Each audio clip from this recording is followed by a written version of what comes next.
rebuilding the Hawaiian island chain. Starting over 20,000 feet beneath the waves of the world's largest ocean, growing hour by hour, nature slowly built these islands until at last they broke the surface of the sea, and Hawaii was born.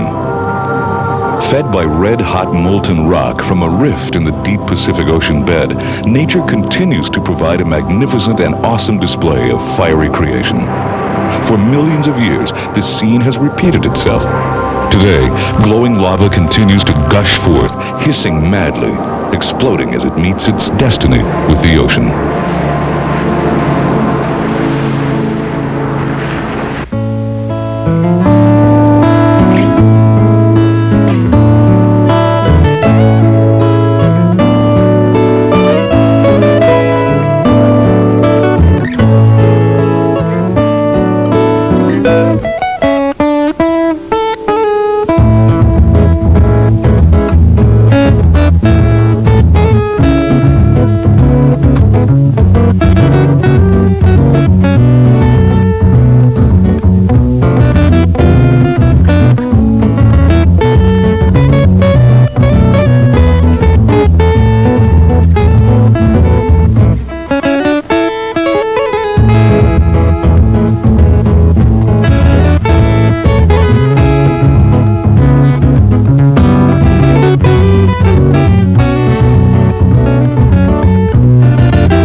Oahu is the gathering place. For locals and visitors alike, Oahu offers adventure, romance, culture, fun and excitement. From all walks of life, from all over the world, people come to play, to relax, to discover and rediscover the feeling that is Hawaii. Behind a wall of luxury hotels, the world plays on Honolulu's world-famous Waikiki Beach.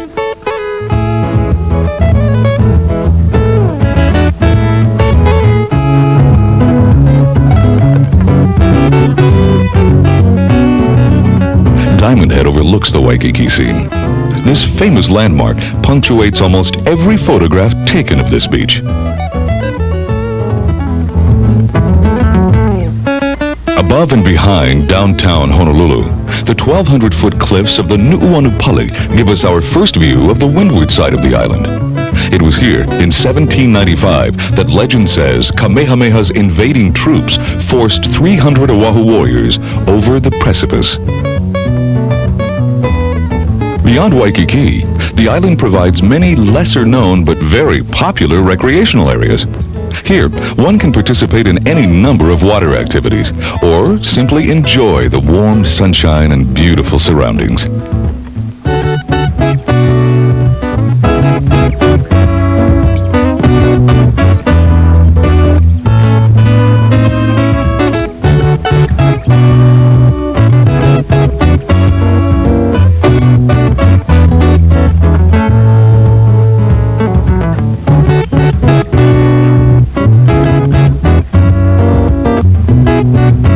The waters of the North Shore provide a paradise for boaters and fishermen, and a soft landing spot for those who leap from high places. Calm as a lake in summer months, in winter, the North Shore erupts into a world-renowned mecca for surfers. There's no better place to test your skill and courage as a wave rider.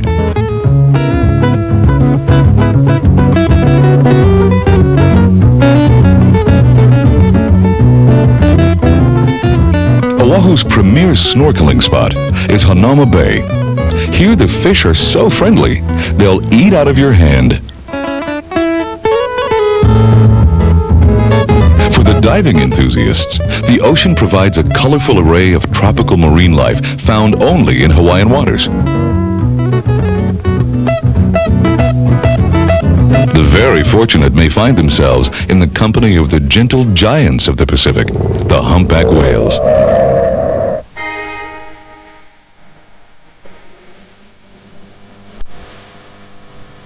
Punchbowl, or the National Memorial Cemetery of the Pacific, is the most visited site on the island of Oahu. This hallowed ground is dedicated to veterans who died in wars fought all over the world. More than 30,000 veterans and their dependents have been laid to rest at this peaceful memorial.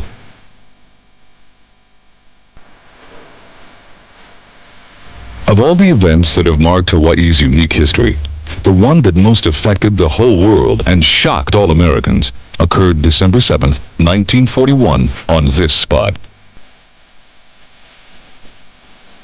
Beneath a graceful white monument lies the wreckage of the USS Arizona, destroyed here in Pearl Harbor during the cataclysm that thrust America into World War II.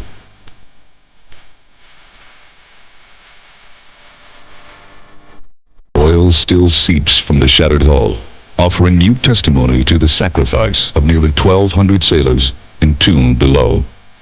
Visitors to the Arizona cannot help being moved by the monument's graceful solemnity.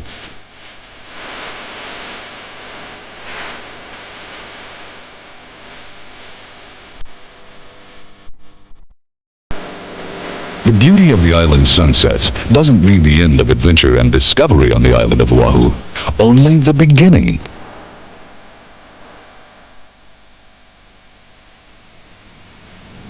On the windward side of the island lies Hawaii's premier visitor attraction.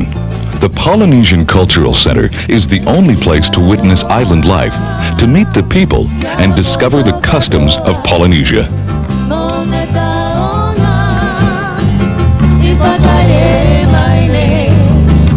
Visitors of all nations come to experience the Polynesian spirit.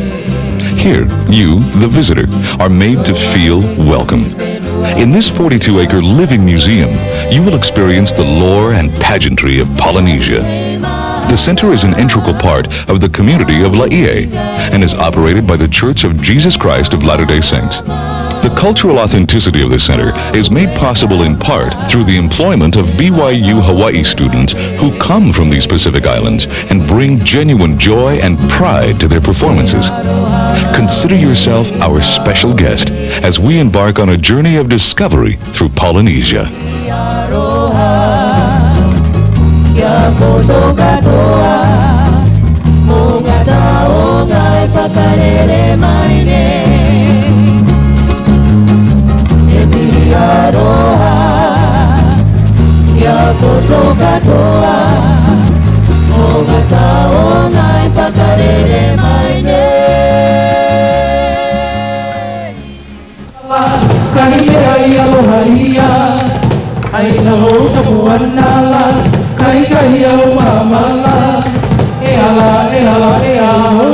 Come on.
Polynesia is a group of tropical islands spreading across more than 15 million square miles of Pacific Ocean. With Hawaii at the apex, New Zealand lies to the west, and the Easter Islands to the east. This is commonly referred to as the Polynesian Triangle. The Polynesian Cultural Center captures the spirit of the days before Europeans discovered these warm, friendly isles. Everybody say aloha! Aloha! Very, very good. Now you sound like tourists. Well, since that we will be together for some time, I'd like to introduce myself. My name is Mika and I'm from the island of Samoa. Well, Mika in Samoa means big, strong, handsome, but extremely humble. And I'm currently attending Brigham Young University Hawaii campus, and I'm a political science major, but minor in pushing canoes. That's why I've been attending Brigham Young University for the last 5 years and still a freshman. Spending all my time on canoe instead of going to classes. First village of our tour, straight ahead of us now. That's the village representing my home country of Samoa.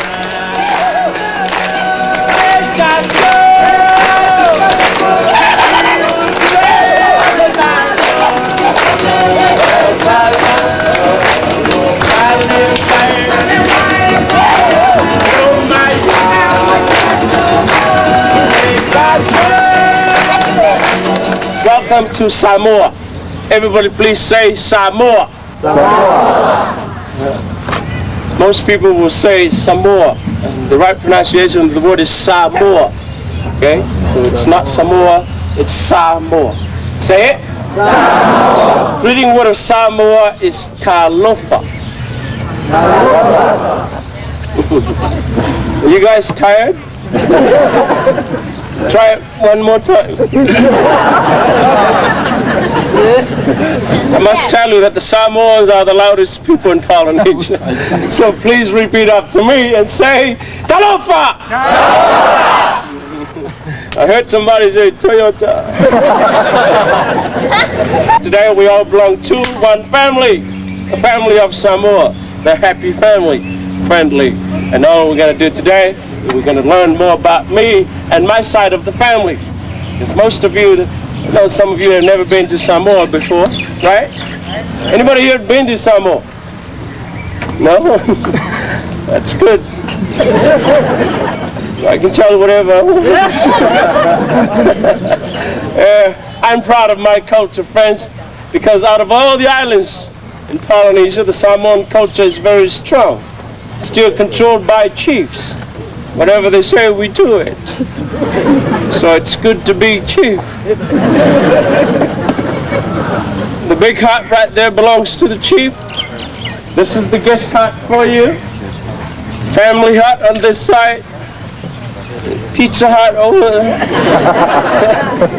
That's our cooking place. It belongs to the men. In Samoa, the men do all the cooking for the family. Ladies don't cook. Oh, you like that, ladies? Yeah.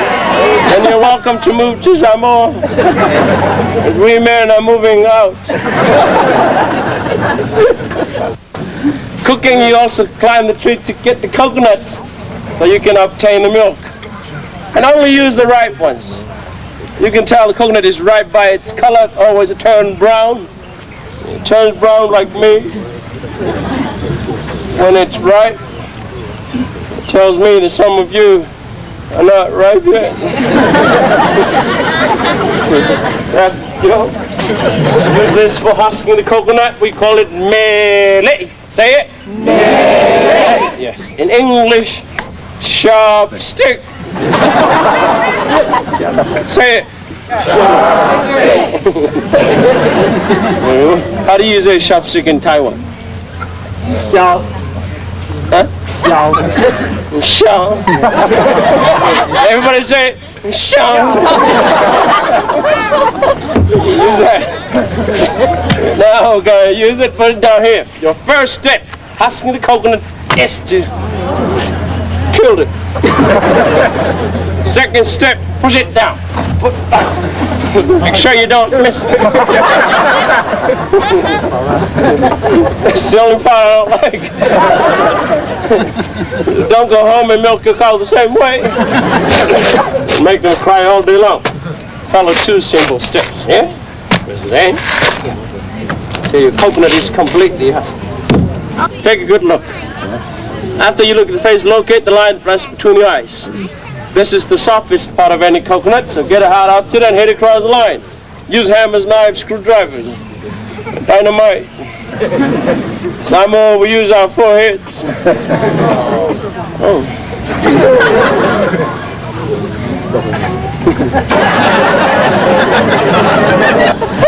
We got something here to use.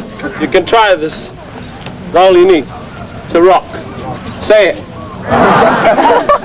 We call it ma'a. Everybody say ma'a. In Taiwan? Stop. Huh?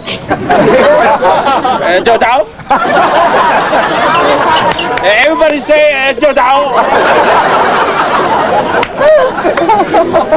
Now, I'm going to hit it. If I don't come out into two pieces, please don't blame me. I'm a pure Samoan, you know. This is a Hawaiian coconut. Are you ready? I can't hear you. Yeah. Are you ready? Yeah. Okay.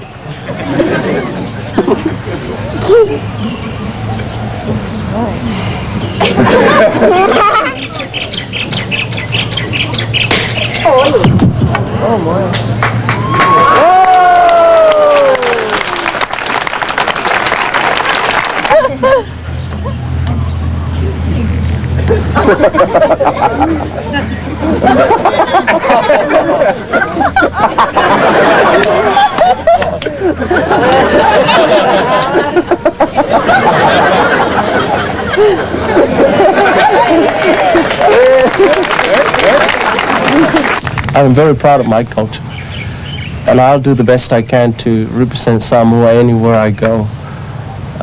Whatever I do, whether climbing trees or cracking coconuts or making fire or dancing, you know. But and then of course I'm not going to do it for myself. I'm doing it so the other people know how I feel about my culture, so to make sure that I do entertain them well, and the main thing is they enjoy it and make them want to visit my homeland.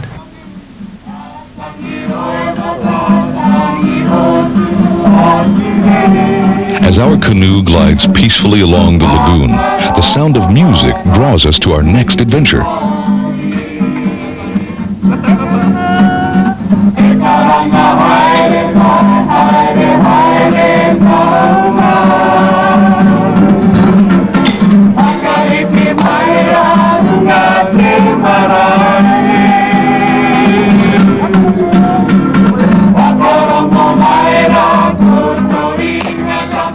Kia ora. Welcome to Aotearoa, land of the long white cloud, commonly known today as New Zealand. When you enter our Maori village, you will notice a warrior perched at the apex of our gateway. This warrior depicts Kupe, who was the warrior who discovered Aotearoa approximately 900 AD. The tirako, or stick game, is a very popular activity. Anciently, the tirako was utilized by our warriors to improve hand and eye coordination, to enhance their battle skills. Now we're going to try down, together, over. Together. Okay? He does it. Forward. Fast forward. Are we going to together also? Okay, ready? Make sure we're down here. Ready? Go. 1, 2. Down, together, over. Down, together, down, together. Down, together, together. We got it. Together. The swinging of the poi balls are used to depict stories and legends of our Maori people. Here in our village, our guests have an opportunity to test their skills with the poi balls, and they have a lot of fun doing it.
The ceremony which has just taken place is known as the wero. The young warriors placed on the ground what is known as the wero token, which is a token of welcome. And after the guests have picked up that token, it means that they have come to visit our village in peace. Had they have not picked up this token, it means that they have come for unfriendly visits, or they have come to fight.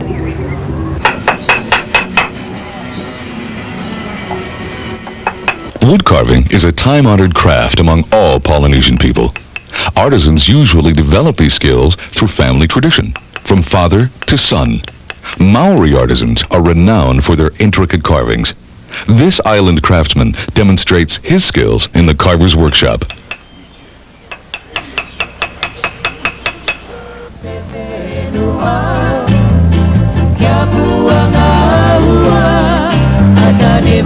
The most prominent building in the Maori village is the House of Learning. The walls of this dwelling are adorned with intricate carvings.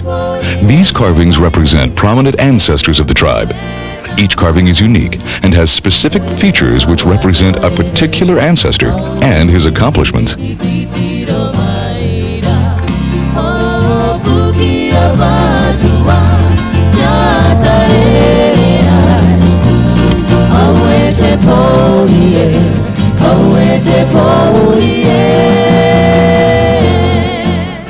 This is a wakatawa, or war canoe.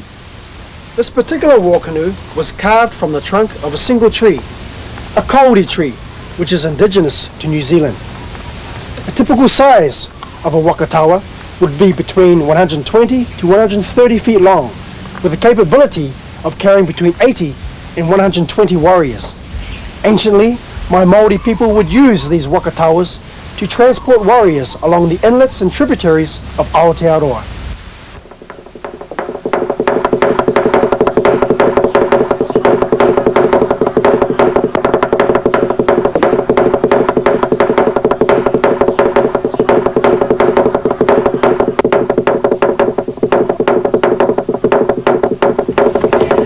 This is the village representing Fiji. Ulumnaga!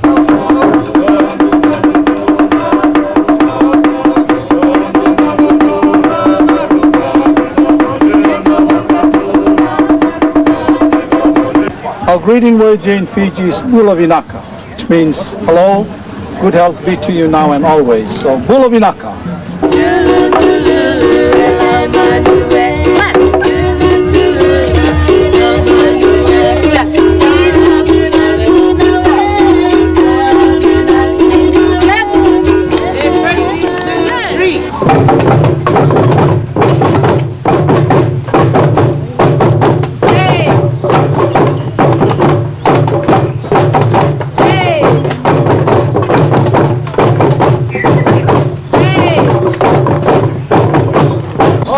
Alternate your bamboos as fast and as hard as you can. Rumble. And go faster. The buildings that you see all around here are the types that you will see in a village at home. The second largest building, which is the chief's house, that is the largest and also the well-decorated building. You can tell the chief's house from the rest of the building in the village with a white cowrie shell attached to the doors. Those are the signs of nobilities and royalty among our people. Before a house is built for the chief, the women of all his villages will all get together to make tapa cloth to decorate the chief's house. Coconut fiber that you see, or coconuts in it that you see wrapped around those posts, also made by the men from other villages in preparation of the chief's house. White cowrie shell that you see decorated, used to decorate the walls with. White cowrie shells in Fiji are very, very sacred, only used in the chief's house. And you can see from outside it's also decorated with white cowrie shell. No commoners would use this white cowrie shell except the chief himself. It is very, very fortunate for people from all over the world to come and walk into our chief's house and sit down. Because if they go to Fiji, they will not be sitting on a chair or on a bench. They have to sit on the floor like what I'm doing now. And beside the chief's house, we have a community meeting house where the chief and the people of the village will get together once in a while and discuss the affair of the village, especially communal affair, and entertain guests of the village and also serve them when they come into the village. The tall building in the village right here, which is replicas of an ancient temple. The Burukalo is a very sacred building, very sacred that only the chief and the high priest are allowed inside. The priest is the only person who could pray to the gods. The priest would always pray for a fruitful season, favorable winds. for the sailors and also success in battles for the warriors. To the structure of the building, the higher they build the temple, the closer they work to their gods. Ladies and gentlemen, Isala is a Fijian expression of many meanings. It expresses joy, sorrow, through lingering memories of happy acquaintances, hope and love. Isala means so sorry. Isala means so sad. Isala longs for the time when we shall meet again, whether it's here in Hawaii, in Fiji, or elsewhere in the mainland or somewhere else. Hawaii became a state of America in the year 1959 and is the home of the most graceful dance of Polynesia. It's called the hula.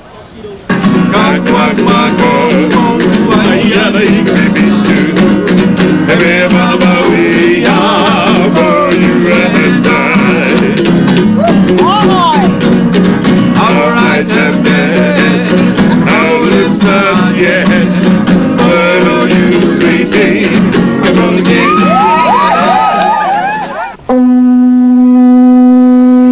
Aloha and welcome to our village of Hawaii. Here in the Hawaiian village, we would like to share with you a little bit about the life of the people of old Hawaii before the Europeans came into the islands. And for that, we have many activities for you to participate and enjoy.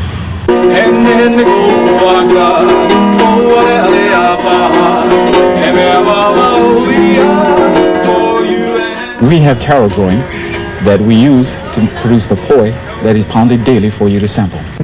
Aloha. This is what the bulb looks like after it is harvested. And after we cook it and remove the skin, this is the bulb here. Now the Polynesian people would eat it in a solid state, but the Hawaiian people took the taro one step further and we made a dough called poi. And that's what I'd like to show you. With the help of this board and a stone and water, the taro is placed on the board.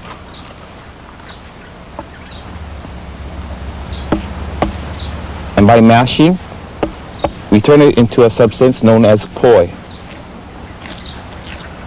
Now the Hawaiians were the only Polynesian people to pound the taro into this dough-like form. We found in ancient Hawaii.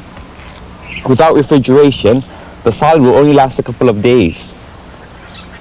After that, it rots, and we have to throw the taro away. But we found, by pounding it into a dough-like form, as the poi ages, it would become sour. So even in its old stage, poi is good enough to be eaten. Some Hawaiians prefer poi aged, and some prefer them fresh. The pounding process normally takes anywhere from 10 to 15 minutes, depending on the bulb that you use. In traditional times, a family's wealth will be determined by the texture of their poi. The thicker the poi, the richer the family. Now, of course, if you have to stretch the use of the poi, it meant that your family was in need. In the process of pounding the taro into poi, water is occasionally added to the consistency in which the pounder would like it to be. The Hawaiians sometimes would keep the poi thick in this manner right here, and we call this pa'iai. It was this type of poi that the Hawaiians took with them on their journeys between Hawaii and some of the South Pacific islands. Then while on the journey, this thick poi was taken, placed in other containers, water added, and thinned out for use. Then along with the poi, they would eat dried fish.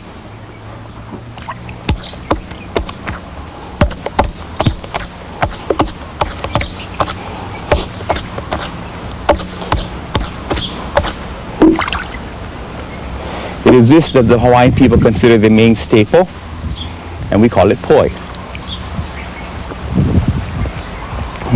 Oh no. Aloha. Along the beach. Along the beach. Shake that person. It's waiting for you. Hands up to your eyes.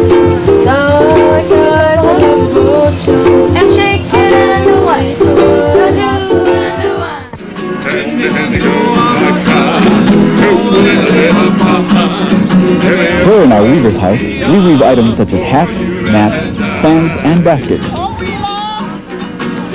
We have games where you can throw the spear at a coconut. We have games where you can roll a stone through the two sticks. It's a game called Ulumaika. You can visit our chief's house, the Hale Ali'i. The Ali'i, the royalty of old Hawaii, were considered to be part godlike, and therefore their word was the law.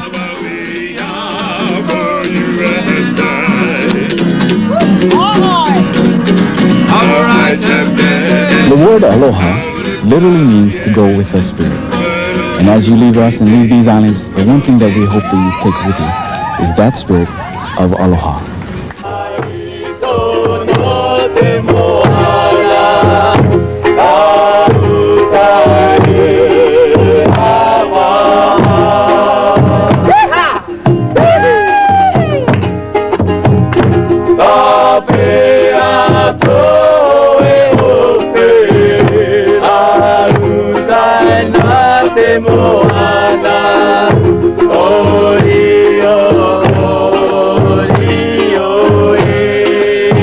When the visitor come up in this compound, they have the privilege to witness the only show of the Marquesian culture. They can see our dance, the chant. We have also a tattoo house where they can learn about tattooing. They were the most extensively tattooed Polynesian. They were tattooed from head to toe. We also have a weaving demonstration where our mamas can teach them how to weave a headband or a basket. And we have many other activities on this compound. One of our specialty over here is to serenade the honeymooners.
Welcome to French Polynesia, the islands of Tahiti. Here in Tahiti, we'll teach you how to do the fast hip shake dance. We call this dance a tamure. We teach the men how to knock their knees, which is called the paoti. For the women's dance, we call it the tamure. Aloha! Aloha! You fly. 1, 2, hands out, stop your neighbors.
we're going to invite our dancers.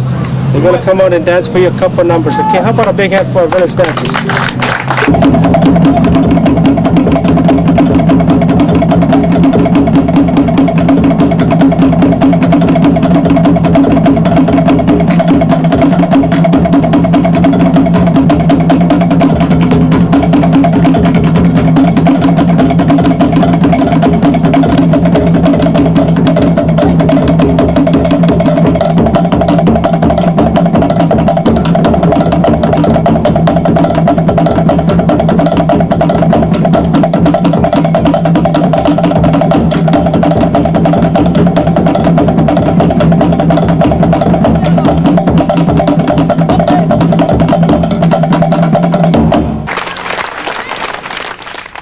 And now, our tour continues with a visit to Tonga, the last remaining kingdom in the South Pacific.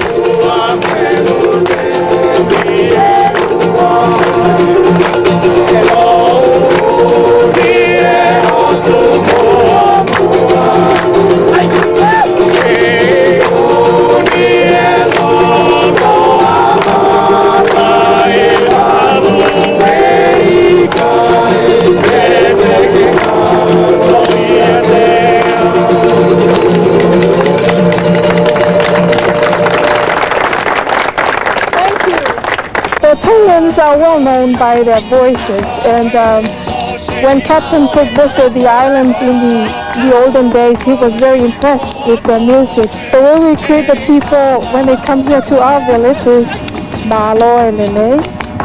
And there are a lot of things here we want them to experience, like we have our raffle game, which is very similar to the American shuffleboard. And this is one of the ancient games that played by the royal family of Tonga. They didn't do anything in those days, all they did just enjoying themselves playing games. And we also want them to experience how we make the tapa flower. And the tapa was our form of clothing before the European introduced fabric to all the islands. We also teach them how to weave, especially from coconut leaves, because coconut is a source of life for all the Polynesians, and we still teach them how to weave from coconut leaves. They will learn how to weave a little bird or make a headband for themselves. In the center of the village, we want the people to know that we still rule by a king and queen up to this very day. And in the Tongan village, we have the replica of the Queen's Summer House, which was commissioned by Her Majesty Queen Charlotte to be built here in the center. We also have our family dwelling. We want them to learn about how the people of Tonga lived about thousands of years ago. Still now, most of us still live in houses like this. The European explorers were followed by missionaries in the early 1800s. They brought Christianity to the islands, where it was slowly embraced by the native populations. In Hawaii, missionaries established schools, created the first written alphabet, and began teaching Western social customs. Religious freedoms were guaranteed by Kamehameha III in 1839. Christianity is an integral part of Polynesia's colorful and historical past.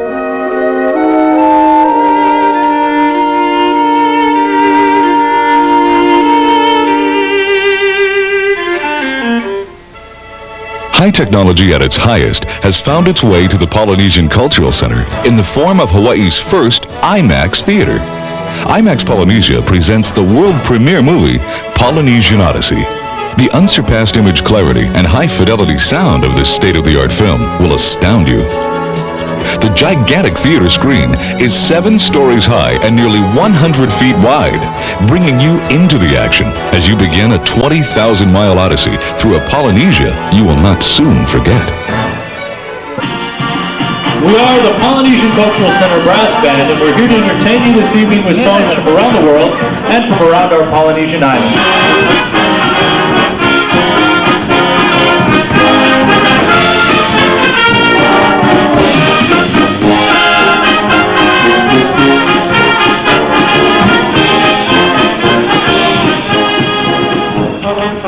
The The center offers several diverse dining experiences, each of which provides the visitor with sumptuous buffets, including fresh salads, delicious entrees, and a changing array of desserts. The relaxing atmosphere and hospitality provide a perfect opportunity to unwind after a day of adventure. Shop Polynesia is well stocked with jewelry, perfumes, Pacific curios, postcards, films, and sundries, as well as the more traditional handcrafted items of Polynesia. The marketplace is a center of activities styled in the tradition of village markets common throughout Polynesia. The market is brimming with hats and fans, Tahitian chalets, hula skirts, and wood carvings. Capping off a memorable experience is an even more memorable performance. Mana, the spirit of our people.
Polynesia is not of a place, but of a people. May it be with you always.